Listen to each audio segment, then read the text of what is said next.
আসসালামু আলাইকুম, কেমন আছেন সবাই? আজ নিজেদের গাছ থেকে শসা কেটে চিংড়ি মাছ দিয়ে রান্না করব। বাইরে কিন্তু টিপটিপ করে বৃষ্টিও পড়ছে। শসাটা আমি কেটে নিয়ে এলাম। এবার কাটাকুটি করে পরিষ্কার করে ধুয়ে নিব। এই যে শসা কাটা শেষ। শসা দিয়ে এই ছোট চিংড়ি মাছগুলো রান্না করব, আর পাঙাশ মাছ দিয়ে আলু বেগুন দিয়ে রান্না করব, মিষ্টি কুমড়ো দিয়ে চিংড়ি মাছ রান্না করব।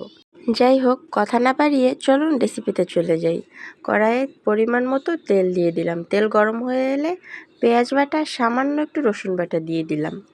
খানিকক্ষণ নেড়ে চেড়ে কষিয়ে নিয়ে পরিমাণ মতো হলুদ, অল্প একটু লাল মরিচের গুঁড়ো দিয়ে দিলাম, ধনিয়া গুঁড়ো দিয়ে দিলাম। মশলাটা কষিয়ে নিব। তারপরে চিংড়ি মাছ দিয়ে দিয়েছি, মরিচ দিয়ে দিয়েছি। আমি কিন্তু অল্প একটু লাল মরিচের গুঁড়ো দিয়েছি, কারণ রান্নাটা কাঁচা মরিচ দিয়ে করব, তাই। এই যে মশলাটা খুব ভালো করে কষিয়ে নিয়ে একে একে শসা দিয়ে দিলাম। এবার মশলার সঙ্গে শসাটাও একটু খানিকক্ষণ তেলে কষিয়ে নিব।